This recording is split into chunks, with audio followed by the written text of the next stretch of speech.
수요 성경 공부 시간입니다. 우리 다 같이 기도하시고 공부 시작하겠습니다. 하나님 아버지 감사합니다. 하나님께서 우리를 사랑하셔서 구원의 백성이요 자녀로 삼아주시고 이 세상에서 구원받은 믿음의 백성으로서 살아갈 수 있도록 도우시니 감사를 드립니다. 특별히 교회와 말씀을 우리에게 허락해 주셔서 우리가 말씀 안에서 하나님을 예배하고 또 하나님을 기리며 하나님께서 우리에게 베푸신 은사와 축복들을 누리며 살아갈 수 있도록 도우시니 감사합니다. 오늘 또 이 출애굽에 나타난 하나님의 구원 역사의 위대함, 한편의 아름다운 드라마, 그리고 그것이 우리에게 가져다주는 놀라운 삶의 비밀 축복들, 그게 무엇인지 오늘 이 공부를 통해서 깨달을 수 있도록 도우시옵소서. 주의 성령께서 함께해 주셔서 우리의 지성과 우리의 마음을 주장하시고 무엇보다도 말씀에 순종함으로 인해서 하나님께서 우리에게 허락하신 아름다운 삶의 은혜들을 경험할 수 있는 귀한 공부가 되도록 도우시옵소서. 늘 감사드립니다. 우리와 함께해 주시는 우리 구주 예수 그리스도 이름으로 기도하였습니다. 아멘.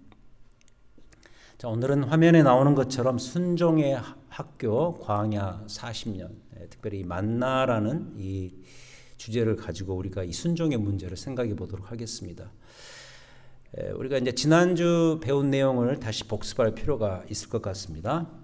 특별히 지난주와 오늘이 이 광야 40년에 대해서 배웁니다. 우리가 이 출애굽 구원 그러면은 일단 이런 생각을 하기가 쉽습니다. 그러니까 이스라엘 백성들이 애굽에서 이렇게 탈출한 단회적인 그 사건만을 생각하면서 우리가 출애굽 이럴 수 있는데, 사실 출애굽 그러면은 출애굽 구원 그러면은 가나안 땅 들어가기 전까지 이스라엘 백성들의 광야 40년까지 포함해서 우리가 출애굽 이렇게 흔히 말을 해야 된다는 것이죠. 그 이유는 뭐냐면 이스라엘 백성들이 애굽에서 즉각적으로 하나님의 전적인 은혜의 도우심으로 탈출했지만 그것으로서 구원이 완성되는 것이 아니라 구원의 완성은 사실 가나안 땅 들어가기까지 이 전 과정을 다 포함하는 것이 구원의 삶입니다. 그래서 이 광야 40년은 이스라엘 백성들에게 필수적인 여정이라는 것이죠. 즉각적으로 얻은 구원은 점진적으로 성취되어져 가야 됩니다. 가나안 땅 들어가기 전까지. 그것을 포함하는 그 여정이 뭐냐? 광야 40년이다. 그래서 이 광야 40년은 흔히 우리 신약 성도들의 구원받은 이후, 다시 말해서 거듭남 이후에 우리의 삶의 전체를 상징해주는 대표적인 아이콘으로 우리가 이해를 할 수가 있습니다. 자, 근데 이 광야 40년, 즉 구원받은 이후, 거듭남 이후에 우리의 삶 속에 이 광야 40년의 삶이 항상 좋은 것만은 아니죠. 이 지난주에 배운 것처럼 하나님을 배반하고 애굽에서 그들을 불러내신 하나님의 역사하심에 대해서 잘 이해하지 못하고 온전히 순종하지 못하면서 배반의 삶을 살아가는 그런 측면이 있는 곳이 바로 광야 40년이거든요. 그래서 이제 우리가 그 신뢰가 되는 사건들 다 다루지는 못했고, 이제 대표적으로 세 가지 신뢰를 우리가 살펴보았습니다만, 그 첫 번째 것이 굉장한 사건이었습니다. 금송아지 우상 숭배 사건, 출애굽기 32장에 나오지요. 그것을 이렇게 해석했습니다. 금송아지 우상 숭배 사건은 왜 일어났는가? 좁게 보면은 십계명의 제2계명이고 더 넓히면은 십계명 전체와 그리고 하나님이 시내산에서 모세에게 주신 그 율법의 주체가 되시는 하나님에 대한 무지에서 온 사건이었다. 그래서 그 출애굽시키신 하나님이 누구신가에 대해서 잘 모르는 상태에서 그들이 그 하나님을 금송아지 우상으로 대체하려고 시도했던 사건, 굉장히 충격적인 사건인데, 그것은 왜 일어났는가?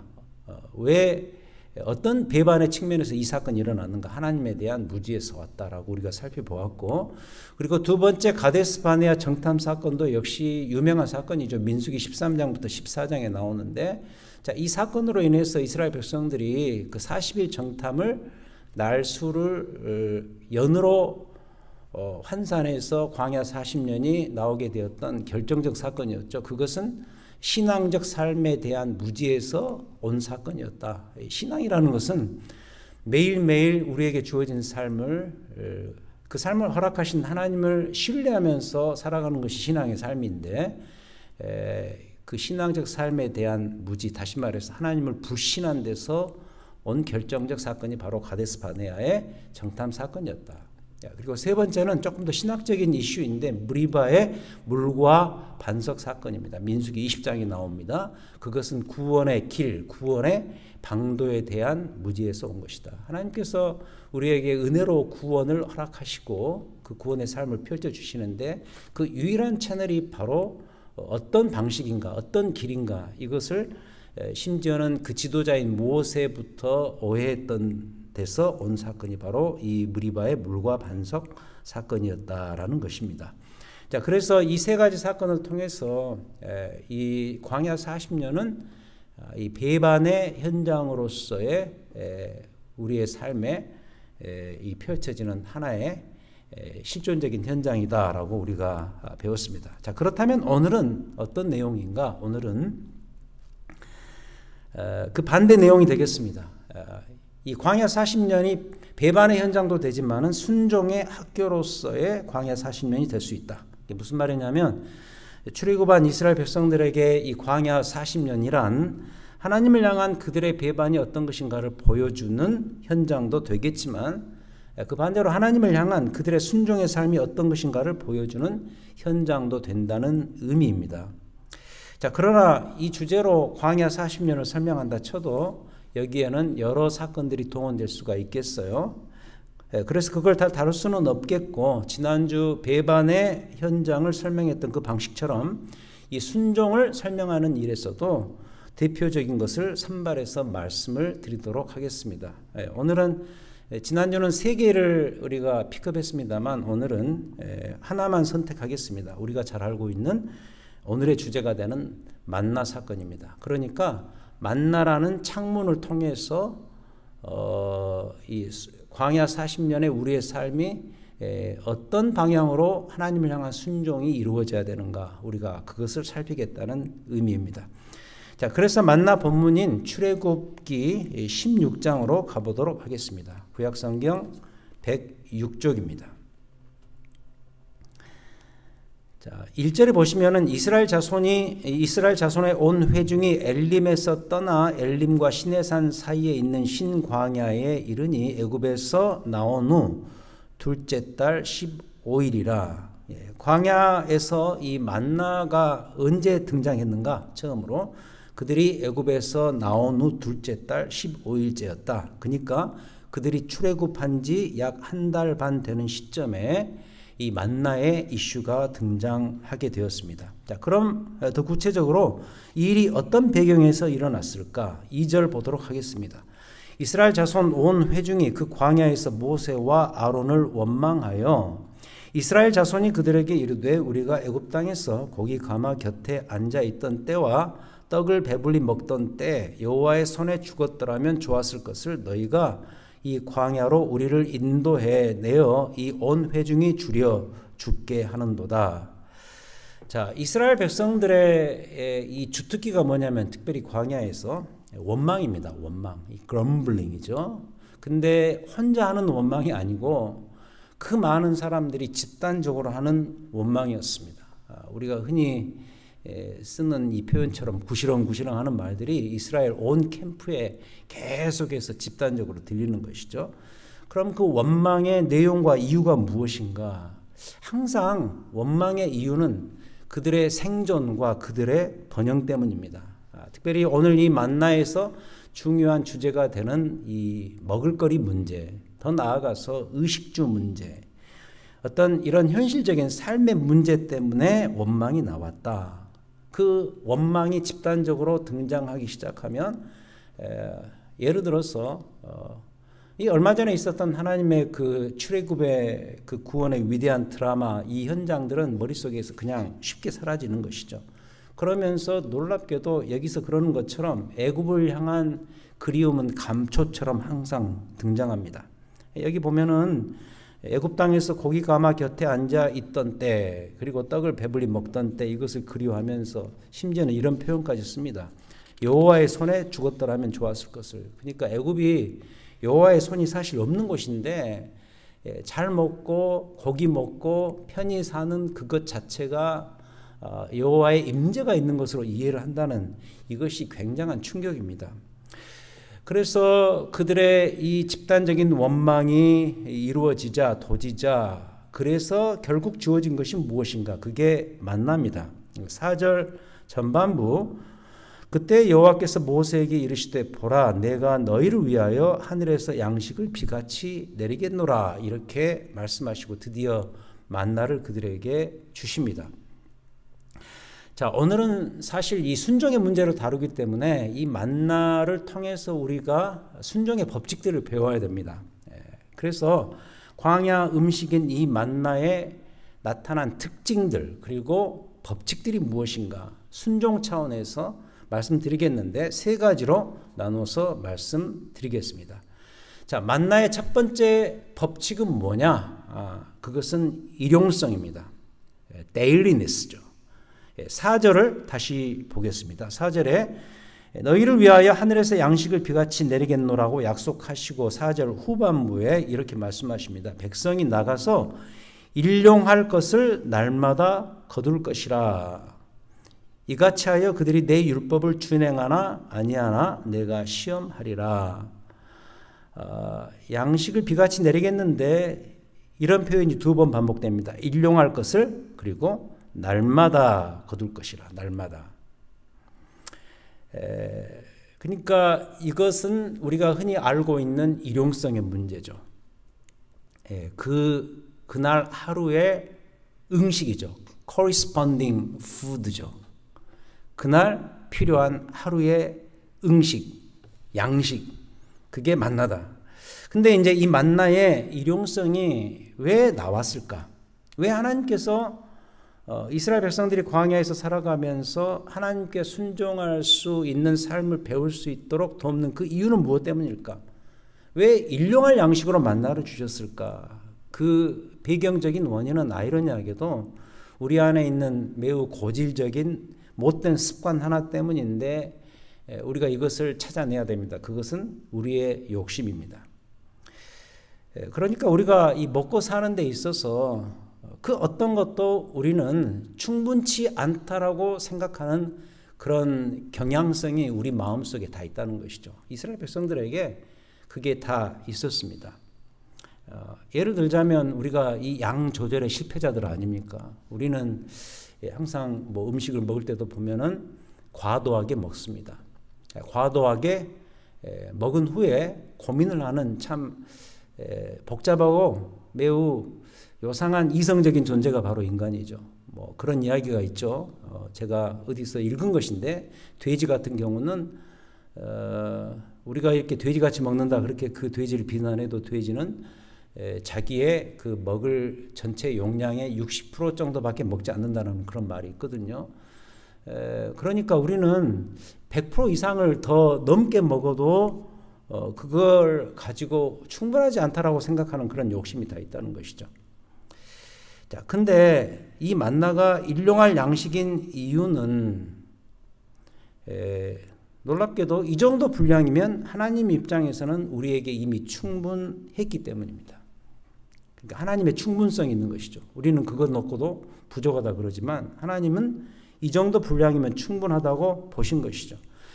이 4절에서 2번이나 반복되는 그 표현에 주의하시라 그랬죠. 일과 날이라는 시간적 단위의 one day, 하루, 일용할 one day, dailiness, 이걸 강조하고 있다는 사실이죠. 그래서 이 만나는 내 하루에 하나님 입장에서 보실 때 우리에게 매우 필요한 충분한 음식이다. corresponding food이다 라는 것이죠.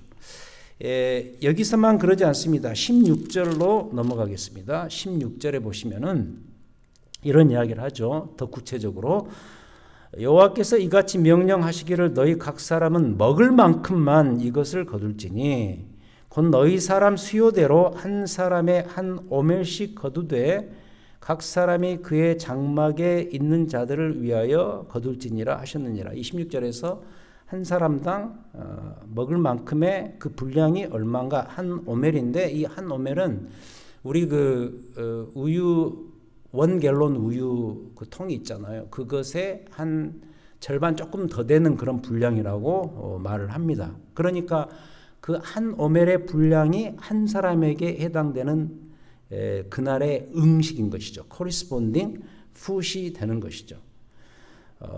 그리고 이어서 17절에서 이제 이 일로 인해서 이제 벌어진 사건들을 이야기하는데, 이스라엘 자손이 그같이 하였더니 그 거둔 것이 많기도 하고 적기도 했다. 18절. 근데 놀라운 일이 뭐냐면 오멜로 되어 본즉 많이 거둔 자도 남음이 없고 적게 거둔 자도 부족함이 없는 매우 신비한 음식. 이것 자체에 메시지가 있는 것이죠. 하나님께서 뭐 많이 거두든 적게 거두든 딱 되어 보면은 그 일용할 먹을 만큼의 분량이 된다는 것이죠. 그래서 19절 모세가 그들에게 이르기를 아무든지 아침까지 그것을 남겨두지 말라. 남겨둘 필요가 없는 그 하루 분량의 음식이죠. 20절에서 그들이 모세에게 순종하지 아니하고 더러는 아침까지 둡니다. 그런 사람도 있잖아요. Some of them, 그들 중에 어떤 사람들은 순종하지 않아요. 이 말을 순종하지 않고 아침까지 두었는데 놀랍게도 그대로 놔두면은 벌레가 생기고 냄새가 나는 매우 신비한 일용할 음식이 바로 만나입니다. 근데 이제 이게 연장되어서 이 신약 시대에 와서 우리 예수님께서도 우리에게 이것은 가르쳐 주신 바입니다. 그 유명한 주기도문, 주께서 가르쳐 주신 그 기도 내용 가운데서 예수님은 우리 인간의 대표가 되셔서 하나님께 기도하시는데 그 기도하시는 내용 가운데 이런 이야기를 하시죠. 일용할 양식을 주시옵고, 일용할 양식을 주시옵고. 다시 말해서 우리는 매일매일 하나님께서 우리에게 베푸시는 그 일용성에 자족할 수 있는 그런 믿음을 갖고 살아야 된다. 이런 가르침이 담겨져 있는 것이 예수님의 그 주기도문에 일용할 양식을 주시옵고, 이고 그것에 미리 마치 그 서론적인 역할을 했던 것이 바로 만나, 그리고 만나의 일용성이다라는 사실입니다. 자, 그래서 우리 신자들에게 이 일용성은 정말로 중요한 주제입니다. 우리 예수님께서도 그러셨죠. 그러므로 내일 일을 위하여 염려하지 말라. 내일 일은 내일이 염려할 것이요 한날의 괴로움은 그 날로 족하니라. 여기에서 계속 내일 그리고 그날 한날 이런 표현을 쓰시는 것을 보면은 그 하루하루를 하나님께 의지하며 사는 그 믿음, 특별히 그 믿음이 어디에서 발휘되는가, 우리에게 주어지는 하루 분량에 하나님 입장에서 충분하다고 하는 그 음식, 그 적당량의 음식, 양식, 그것을 통해서 우리가 깨달아야 된다라는 사실이죠. 그리고 그 마태복음 6장 34절을 제가 방금 읽었는데요. 그 34절 바로 앞에서 그 유명한 말씀을 하시죠. 너희는 먼저 그의 나라와 그의 의를 구하라 라고 말씀하셨는데, 그렇다면 이렇게 이 두 구절을 합하면 정리가 되겠죠. 우리가 하나님 나라를 추구하는 삶이 신자에게 굉장히 중요한데, 그 삶을 사는 데 있어서 나의 오늘 하루를 주께서 베푸시는 은혜로 족하게 사는 이 일이 얼마나 중요한 것인가를 깨닫는 것이죠. 하루가 중요하다는 거죠. 오늘 하루 주신 것으로 족하게 사는 그 믿음이 하나님 나라를 추구하고 구하는 삶의 대표적인 모습인 것이죠. 그걸 가르치십니다. 그래서 우리 신자들은 긍정적 의미에서 하루살이 인생이라고 봅니다. 그래서 저는 이런 권면을 종종 합니다. 지나치게 내일, 지나치게 다음 주, 그리고 지나치게 다음 달, 내년 이러지 말고 오늘 하루를 족하게 살아가는 것, 이게 중요하다라고 실제적인 권면을 해드리고 싶어요. 지금 우리가 사는 이 세상은 지나친 계획의 세상이라는 생각이 들어요. 모든 것을 미리 계획하고 그리고 그 계획 아래서 이루어질 수 있도록 미리 먼 미래를 내다보고 살아가는 그런 세상이 지금 우리가 사는 세상인 게 사실이죠. 말씀드리고 싶은 것은 계획을 하지 말라는 이야기는 아닙니다만은 계속해서 항상 내일이면은 그 내일은 어제의 내일이었던 오늘과 똑같은 오늘이 되고 맙니다.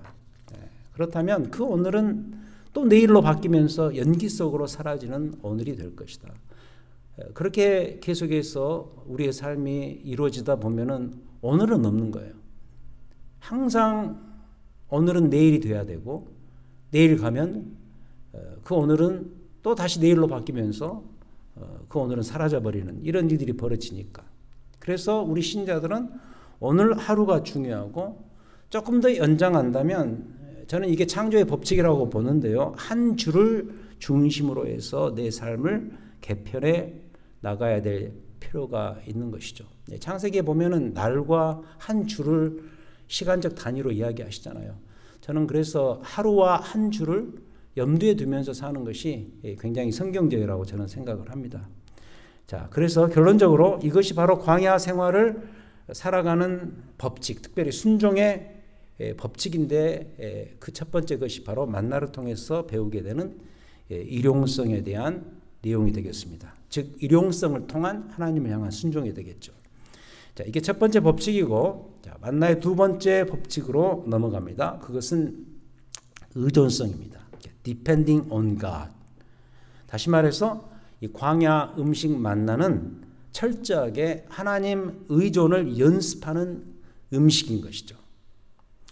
자, 그 대표적인 증거가 오늘 이 16장에 나오는데 그것은 바로 만나와 안식일의 상관 관계성입니다. 이 의존성의 문제를 배우는데 왜 안식일의 문제가 등장할까? 이제 보시면 아실 것입니다. 16절을 보겠습니다.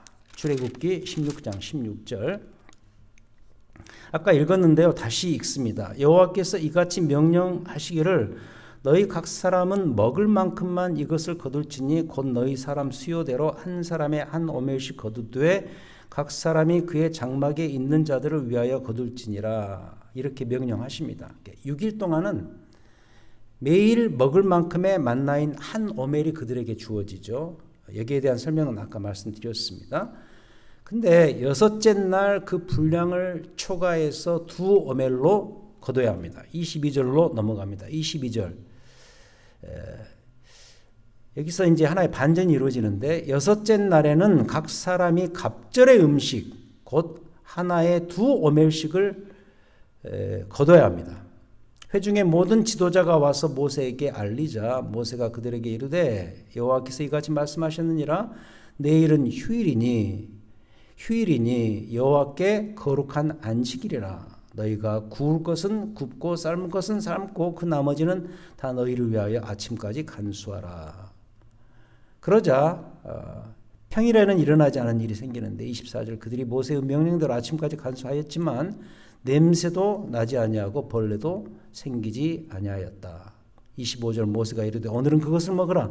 오늘은 여호와의 안식일인즉 오늘은 너희가 들에서 그것을 얻지 못하리라. 이렇게 말씀하시네요. 자, 왜 이 여섯째 날에는 분량을 초과해서 두 오멜을 거둬야 되는가? 그리고 거뒀는데도 그 다음 날 썩지 않고 그 음식을 계속해서 먹을 수 있었을까? 이유는 간단합니다. 그 다음 날이 안식일이기 때문입니다. 그래서 안식일에는 만나를 거두러 나가면 안 됩니다. 평일에는 욕심을 내어서 두 오멜을 거두면 남은 건 다 썩습니다만 안식일 전날에는 두 오멜을 거둬도 하나님께서 각 집에다 무형 냉장고를 두셔서 그걸 썩지 않게 해주십니다. 다 무엇 때문인가? 이걸 기억하셔야 됩니다. 다 안식일 때문입니다. 자, 그럼 왜 이래야 되는가? 그 이유를 잘 아실 줄 압니다. 안식일에는 하나님을 예배하면서 하나님 안에서 안식하는 날이기 때문인 것이죠. 자, 그러므로 이 안식일과 만나의 상관 관계성은 무엇을 말해주는가? 하나님께서 이스라엘 백성들에게 만나와 안식일을 통해서 이겁니다. 하나님을 의존하는 법을 연습시키기 위한 것 때문이었다라는 것이죠. 그래서 광야 음식 만나는 의존의 음식입니다. 그래서 우리 역시도 이 만나를 통해서 안식일을 주신 하나님의 마음을 읽을 이유가 있습니다. 그러니까 만나를 통해서 우리가 배울 수 있는 여러 가지 내용들이 있지만 그 중에서 이 두 번째 핵심적인 포인트는 뭐냐면 하나님을 의존해야 내가 살 수 있다는 것을 만나를 통해서도 배우지만은 여섯째 날 만나 두 오매를 거둘 수 있도록 하신 그 하나님의 이유, 그 의도, 그것은 안식일 때문이라는 거죠. 그것을 기억하면서 우리가 순종을 배워야 되고 더 구체적으로 하나님을 의존하는 법을 배워야 된다. 여러분, 지금 우리가 이 안식일로 지내고 있는 이 주일, 이 안식일이 토요일이었던 그게 주일로 바뀐 그 이유는 여기서 자세히 설명드리지 않겠습니다. 우리가 신학적으로 다 알고 있는 바이고, 특별히 예수 그리스도의 십자가와 부활이 가져다주는 구원의 완성도를 100% 보여주는 대표적인 사건이 우리에게 안식일로서 주일이 온 그 사실. 그래서 이 부활이 그 안식을 완성시키는 그 사건이었기 때문에 우리가 이 예수 그리스도의 십자가와 부활을 기념하고 축하하고 그로 인해서 하나님께서 창조를 완성하신 그 내용을 우리가 다시 기념하기 위해서 이렇게 이제 주일로 지키는데, 우리가 이 주일, 이런 의미에서 이제 주일을 잘 지내야 돼요. 그래서 우리가 주일 성수라는 그런 말을 많이 씁니다만, 이 성수, 거룩하게 지킨다라는 그런 의미도 있지만 사실 더 나아가서 그것을 더 훨씬 더 풍성한 의미에서 주일을 우리가 기억한다면, 우리가 특히 이 예배와 교제를 통해서 우리가 하나님을 안식한다는 것은 그냥 쉰다라는 그런 의미도 있지만, 그것보다는 하나님을 향한 열렬한 축하, 셀레브레이션, 하나님의 창조의 법칙과 특별히 그리스도를 통해서 드러내신 구원의 완성을 기념하고 누리는 그런 의미에서의 안식. 그래서 예배가 굉장히 중요하고요. 그 예배와 함께 우리에게 주어진 성도의 교제, 거기에서 우러나오는 진정한 쉼, 하나님의 함께 하심을 누리는 경험들, 거기에서 느껴지는 마음의 부요함의 축복들, 그리고 거기에서 우러나오는 그 축복과 함께 이루어지는 삶의 현실적인 하나님의 역사하심, 은혜, 축복들. 그래서 이 주일은 굉장히 주 안에서 안식하는 의미에서 중요한 날입니다. 그래서 마르바던이라는 신학자는 그런 이야기를 하죠. 안식일을, 주일을 우리 한 주 중심에 오도록 하라, 그렇게 이야기를 합니다. 그래서 그분은 이런 제안을 합니다. 우리는 대개 이 칼렌더를 보면은 주일이 먼저 출발되고 그 다음에 토요일이 마지막에 옵니다만은, 마르바던 그 신학자는 주일을 중간에 이렇게 두어서 주일을 맞이하기 위한 목금토, 그리고 주일의 예배 이후에 월화수, 그러니까 월화수 목금토 중간에 오히려 주일을 오게 하라, 그런 의미죠. 그러니까 주일을 기대하면서 지내는 목금토요, 주말이요. 그리고 주일 이후에 거기에서 이루어지는 삶을 나누는 그런 측면에서의 월화수, 이런 식으로 제안을 하는데 굉장히 일리가 있고 중요한 제안이라고 생각이 되어집니다. 그래서 예배와 교제를 통한 진정한 안식을 누리면서 거기에서 우러나오는 하나님의 함께하심의 축복들을 누릴 수 있는 날, 안식일인데, 그 안식일의 그 패턴과 의미를 이 만나의 현장으로 끄집어 들이신 그 하나님의 마음을 읽으라는 것이죠. 그것은 무엇인가? 결국 하나님을 한 주 동안 살면서 하나님을 의존하는 삶을 배우는, 그것이 우리에게 진정한 축복이요, 진정한 순종의 길이다라는 것을 알려주시는 거죠. 그래서 우리가 하나님 없이는 살 수 없다는 이 절대 의존이 우리 안에 있는 여러 가지 형식들을 통해서 드러나야 되는데, 그 형식을 매우 대표적으로 공식적으로 마련해 주신 그 날이 바로 안식일이요, 주일인 것이죠. 그래서 우리가 매주 그날 모여서, 또 혼자가 아니라 함께 모여서 특히 우리에게 주어진 그 예배들을 통해서 하나님의 의존의 삶을 배우고 연습해야 된다. 이렇게 연습해야 되겠죠. 하나님, 저는 당신 없이는 살 수 없습니다. 제 모든 삶, 특별히 제 의식주 문제를 포함해서 제 모든 삶의 기원이 하나님께 있음을 저는 시인합니다. 우리가 잊어버릴만 하면 주일날 모여서 하나님 앞에 예배드림으로 해서 내 인생의 주인이 하나님이시고 모든 것이 하나님께 기원되었다라는 사실을 확인하고 그것을 셀레브레이트하고 그로 인해서 얻어지는 축복들을 향유하는 그러한 날, 바로 안식일. 이번 한 주의 삶 당신께 의존합니다. 이 고백이 있어야 되겠죠. 그래서 만나의 두 번째 법칙은 뭐냐? 의존성이다. 즉 만나는 의존의 음식이다. 이걸 우리가 깨닫게 됩니다. 자, 세 번째 법칙은 뭐냐면 상징성입니다. symbolic food라는 의미죠. 13절부터 보시겠습니다. 16장 13절. 저녁에는 메추라기가 와서 진에 덮이고 아침에는 이슬이 진 주위에 있더니 그 이슬이 마른 후에 광야 지면에 작고 둥글며 서리같이 가는 것이 있는지라. 이스라엘 자손이 그것을 보고 뭐라고 말하죠? 그것이 무엇인지 알지 못하면서 서로 이르되 이것이 무엇이냐 이렇게 묻습니다. 그러자 모세가 뭐라고 대답하죠? 그들에게 이르되 이는 여호와께서 너희에게 주어 먹게 하신 양식이라. 이렇게 설명이 됩니다.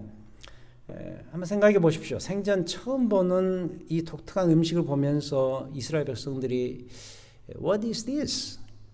이렇게 묻는 것. 이게 도대체 무엇이냐라고 묻는 것은 어쩌면 당연한 얘기죠.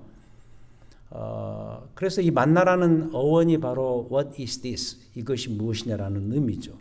예, 거기에 대한 답변이 오는데 하나님으로부터 그 답변이 옵니다. 뭐라고 말씀하셨는가? 모세를 통해서 이는 이 음식은 여호와께서 너희에게 주어 먹게 하신 양식이라. 참 저는 놀라운 의미가 이 안에 담겨져 있다고 봅니다. 무슨 이 음식에 대해서 과학적으로 영양학적으로 설명을 하는 것이 아니고 간단해요. 이 음식의 주어가 여호와이시다.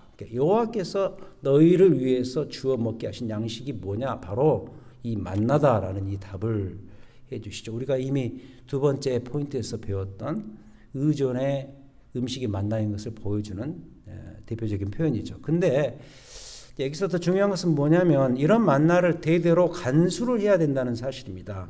32절을 보시겠습니다. 16장 32절. 모세가 이르되 여호와께서 이같이 명령하시기를 이것은 오멜에 채워서 너희 대대 후손을 위하여 간수하라 그럽니다. 왜 그래야 되는가? 이는 내가 너희를 애굽 땅에서 인도하여 낼 때 광야에서 너희에게 먹인 양식을 그들에게 보이기 위함이니라. 이것 때문입니다. 33절. 또 모세가 아론에게 이르되 항아리를 가져다가 그 속에 만나 한 오멜을 담아 여호와 앞에 두어 너희 대대로 간수하라. 아론이 순종합니다. 여호와께서 모세에게 명령하신 대로 그것을 증거판 앞에 두어 간수하게 하였다. 40년 동안 만나가 내리면서 이 일이 계속 되는 것을 보게 됩니다. 왜 이래야 되는가? 왜 간수해야 되는가? 그것은 후손들이 가나안 땅에 들어가서 광야와 만나의 스토리를 들으면서 이렇게 물을 수가 있겠죠. 그게 왜 있었죠? 그게 어떤 음식이죠? 이렇게 물을 때 앞서 말한 그 모든 내용들을 그들의 후손들에게 잘 설명을 해줘야 되기 때문이죠. 그래서 만나는 어떤 음식인가 이렇게 말씀드릴 수가 있어요. 상징의 음식이자 교육용 음식이다. 상징의 음식이고 교육용 음식이다. 당장 우리 문제로 와보죠. 이제 우리는 어떠한가? 자, 이 만나가 하나님께서 주신 첫 번째 포인트였죠. 일용할 양식이고 두 번째 포인트 하나님을 의존해야 되는 의존의 음식인 것을 우리가 진실로 믿는다면 특히 1세대들이 우리가 그것을 지금 믿고 있다면 우리 역시도 이 사실을 우리의 후손들에게 전파해야 되는데 그렇다면 그것을 알릴 수 있는 상징적인 장치가 있어야 된다는 것이죠.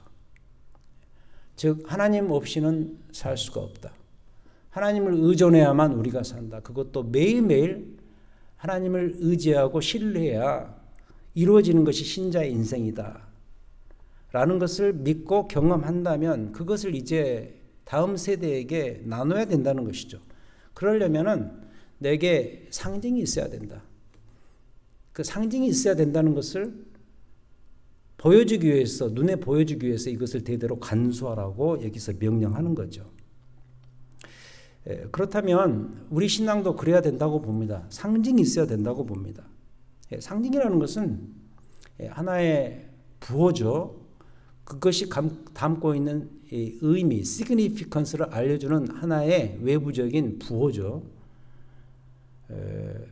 예를 들어서 신호등, 매일 우리가 차 타고 경험하는 그 신호등, 빨간색이면은 그 빨간색이라는 신호가 세야 된다는 의미를 우리에게 던져주기 때문에 우리가 빨간불이 켜지면 서는 거죠. 초록색 불이 켜지면은 우리가 가야 된다라는 그 의미가 우리에게 다 공유되기 때문에 우리가 다시 출발하는 것이죠. 상징은 그런 겁니다. 그런 눈에 보이는 당신의 신앙의 상징이 무엇인가 우리는 물어야 됩니다. 우리에게 공유할 수 있는 대표적인 눈에 보이는 가시적인 상징이 있다면 저는 그것을 이미 우리가 두 번째 포인트에서 배운 안식일, 주일이라고 저는 확신합니다. 주일이 있기 때문에 우리가 교회를 옵니다. 주 안에서 안식해야 되는 날이 그날이라고 우리가 이미 신호로 우리에게 주기 때문에 우리가 그날 교회에 와서 하나님을 예배하는 겁니다. 안식일이 대표적인 일반적인 신앙의 상징이죠. 만나 역시 그렇습니다. 근데 그 만나는 40년 동안 내리고 그쳤습니다. 이런 원리를 우리가 여기서 배운다면 내게도 특히 신앙의 부모로서 상징이 있어야 된다. 그게 무엇인가 기억하셔야 돼요. 우리 아이가 어릴 때 특히 우리 딸이 그 운동을 하고 싶어 했어요. 되게 이렇게 학교에 다니면 스포츠를 해야 되는데 축구를 하고 싶어 했습니다. 이 사커 플레이어가 되고 싶어 했는데 우리가 그것을 막았습니다. 막고 이제 테니스로 바꿔서 이제 학교 운동을 하게 했는데 그 이유가 사실 다른 거 아니었습니다. 이 사커는 뭐 경험해 보신 분 아시겠지만은 주일날도 합니다. 그래서 그건 안 된다. 우리는 하나님을 예배하는 백성이기 때문에 이게 주일 너무 소중한 날인데 이 소중한 날 하나님을 향해서 우리가 예배해야 되기 때문에 그 주일날 하는 그 스포츠는 안 된다. 그래서 그 사커를 만류했던 기억이 납니다. 뭐 자랑은 아닙니다만 그건 저는 상징이라고 봅니다. 상징. 주일날 하나님 앞에 예배드려야 된다. 상징이죠. 그리고 어디를 가든 이 성경책 그리고 묵상집이었던 생명의 삶 이걸 가지고 다니면서 우리 아이들 앞에서 경건의 시간을 갖는 그런 습관을 가지려고 참 애써 왔습니다. 그게 어느 정도 효력이 있었는지 지금도 제 딸과 제 아이들이 이렇게 매일 말씀을 보는 그 습관을 갖는 것을 보게 됩니다. 참 감사할 일이죠. 이처럼 신앙의 부모로서 자녀들에게 줄 수 있는 상징이 있어야 된다. 이 만나의 세 번째 법칙. 이것도 역시 광야 생활에서 하나님을 순종할 수 있는 중요한 방식 중에 하나다라는 것을 이 세 번째 법칙을 통해서 배웁니다. 자, 이제 오늘 공부를 정리해 보도록 하겠습니다. 세 가지 배웠습니다. 다시 정리해 봅니다. 만나의 법칙 1, 일용성입니다. dailiness, 만나는 일용할 양식이다. 조금 더 풀어 설명하자면 하나님께서 우리에게 그날 필요한 하나님 입장에서 우리에게 적당한 분량으로 주신 음식이 만나였다. 그래서 그런 적용을 했죠. 우리는 매일매일 하나님을 하루 단위로 의존하면서 살아가는 연습을 해야 된다. 그런 순종이 우리의 광야 생활에서 있어야 된다. 이게 첫 번째 포인트. 두 번째는 만나의 법칙은 이 두 번째 법칙은 의존성입니다. 만나는 의존의 음식이다. 특히 안식일에 2배로 채워야 되는 그 이유가 무엇인가? 오늘 또 이번 한 주도 하나님을 의존해야 되기 때문에 이 의존의 양식인 것을 우리가 여기서 배우게 되었습니다. 세 번째 법칙은 뭐냐? 상징성입니다. 만나는 교육용, 전수용 음식이다 하는 것이죠. 자, 하지만 오늘 공부의 진짜 결론은 여기에 있습니다. 여기 두 가지인데 첫 번째는 광야에 만나는 우리의 순종을 위한 그림자 역할을 한다면 그 모든 것의 실체는 우리 주 예수 그리스도이시다라는 것이죠. 요한복음 6장에 보면은 이런 내용들이 다 나옵니다. 요한복음 6장은 예수님의 그 여러 기적 중에서 가장 대표적인 위대한 기적인 그 베세다 들판에서 오병이어의 기적이죠.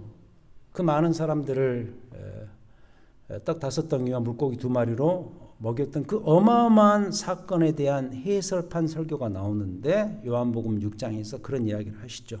대표적으로 요한복음 6장 31절에서 이런 이야기를 하십니다. 기록된 바 하늘에서 그들에게 떡을 주어 먹게 하였다함과 같이 우리 조상들은 광야에서 만나를 먹었나이다 라고 그들이 이야기하니까 32절에서 이 틈을 파고 들어가서 예수님께서 딱 피어리어드를 찍으시는데 예수께서 이르시되 내가 진실로 진실로 너희에게 이르노니 모세가 너희에게 하늘로부터 떡을 준 것이 아니라, 사실 떡을 준 거 아니에요. 만나는 먹을 음식이니까 떡을 주었는데 그게 결국 무엇을 말하는 것이냐, 내 아버지께서 너희에게 하늘로부터 참떡을 주시는데 그 하나님의 떡은 하늘에서 내려 세상에 생명을 주는 것이다. 사실 그 만나라는 것이 뭘 상징하냐면 하나님이 이스라엘 백성들에게 주신 진정한 생명이 무엇인가를 말해주는 그 메시지가 있는 음식이었다는 뜻이죠. 그런데 그 예수님과 대화하는 자들이 이렇게 대답을 합니다. 주여 이 떡을 항상 우리에게 주소서라고 이야기하니까 35절에서 결정적인 이런 이야기를 하십니다. 예수께서 이르시되 나는 생명의 떡이니 내게 오는 자는 결코 줄이지 아니할 터이요 나를 믿는 자는 영원히 목마르지 아니하리라. 무슨 이야기예요? 이어서 볼까요? 6장 47절 한 장 넘기셔서 6장 47절 진실로 진실로 너희에게 이르노니 믿는 자는 영생을 가졌나니 내가 곧 생명의 떡이라. I am the bread of life. 내가 곧 생명의 떡이니라. 너희 조상들은 광야에서 만나를 먹었어도 죽었지만 이는 하늘에서 내려오는 떡이니 사람으로 하여금 먹고 죽지 아니하게 하는 것이니라.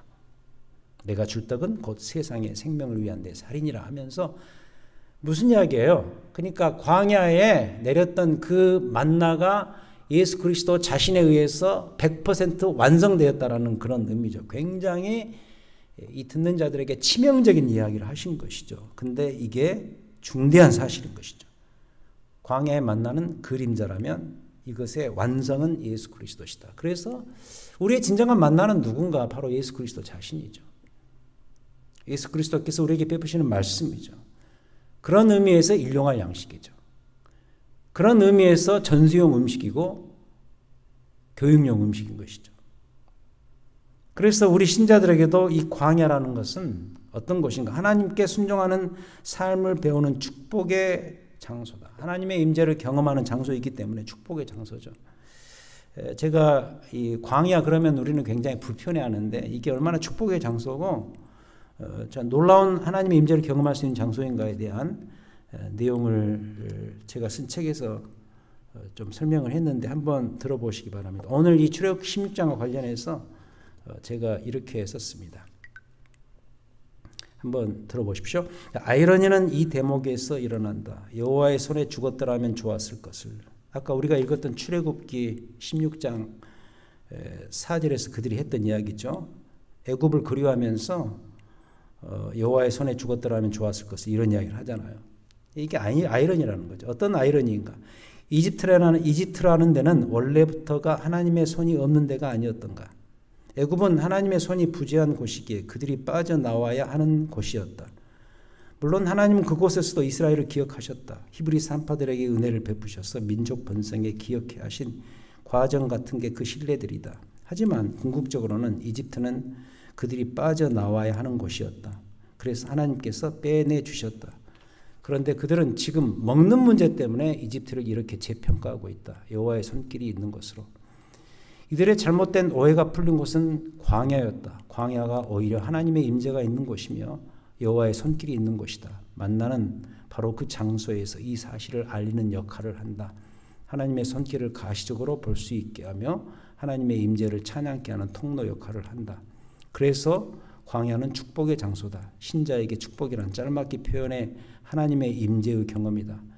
애굽에는 하나님의 임재가 없다. 그래서 그곳은 신자라면 누구나 꼭 탈출해야 하는 곳이다. 비록 고기가 있는 곳이어도 그곳은 탈출해야 한다. 반면 광야는 우리가 꼭 있어야 할 곳이다. 거긴 고기는 없지만 대신 만나가 있다. 광야에서 이집트 고기 대신 만나가 있는 곳이기 때문에 하나님의 임재를 경험할 수 있다. 그렇다면 이렇게 정리할 수 있다. 광야는 왜 축복의 장소인가? 거기에는 만나가 있기 때문이다. 하나님의 임재를 가시적으로 표현해주는 만나가 있기 때문이다. 다시 말해 우리에게 만나만 있으면 족하다는 의미다. 족하다는 것은 축복 향유의 다른 표현이다. 만나만 있으면 족한 인생이며 만나만 있어도 축복은 주어진다. 그래서 오늘도 내일도 매일 매 순간 우리는 우리 주님께서 주시는 그 양식을 먹고 삽니다. 그게 우리가 매일 먹고 있는 음식도 되겠지만 더 나아가서 주의 말씀, 하나님의 베푸시는 우리의 진정한 만나 예수 그리스도와 함께 더불어 살아가면 우리 인생은 족하다는 것을 경험하는 자들이 누군가? 바로 우리 신자들인 것이죠.